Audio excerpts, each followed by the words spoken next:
Media companies are following the same social distancing guidelines as other industries, but at a time when viewership is up and people are relying on the news more than ever, social distancing brings new challenges for newsrooms used to working as a team. In tonight's Eye on KELOLAND, Angela Kennedy shows you how we are keeping employees and the public safe here at Kelo and still delivering more news than ever. Good evening. Developing tonight, state health officials are sending out a warning. On air, you may not notice much of a difference in KELOLAND news, but behind the scenes, it's another story. Long before the COVID-19 outbreak, KELOLAND Media Group already had a plan in place to continue with business in the event of a pandemic. We never thought we'd have to use it, but we're glad we had it. We did a few updates to it when we heard about this in late February, but we were ready to go, and every department knows what to do. The plan has changed as concerns have grown. For example, I was working out of the studio until recently, when out of an abundance of caution, I began reporting from home. From our sales department to our digital team, 80% of our staff is now working outside of the building.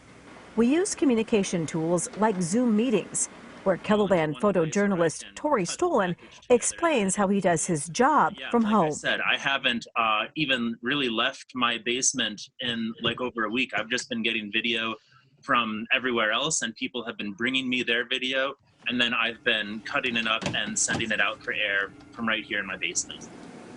Only about 3 people remain in the newsroom. It's kind of eerie working in the newsroom, because normally at 3 o'clock in the afternoon, this place would be bustling with reporters, producers, photographers, editors, and right now it's basically a ghost town.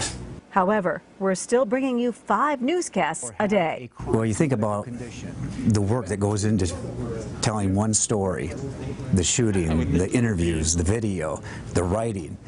We always did it right here, all of it. And now we're doing it in multiple locations from our homes. And we're all trying to get used to that.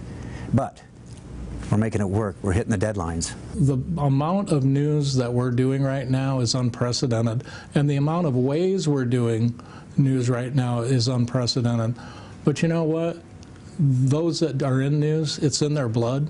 And they get fired up to do this. So yes, it's a lot of work and it's a lot of stress.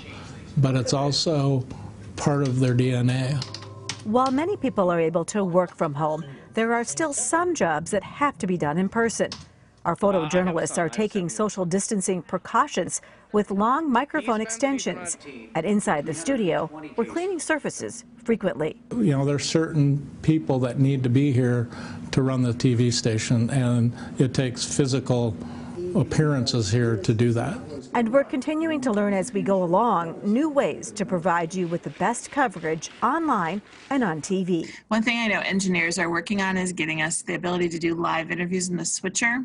We haven't been able to do that before. We're a television station. The most important thing we have to do is make sure that the viewers get the information that they need to get through this and to stay safe and to stay home. With Eye on KELOLAND, I'm Angela Kennedy. None of what broadcasters are doing today with home studios, cell phone video, and Zoom interviews would have been possible even a decade ago.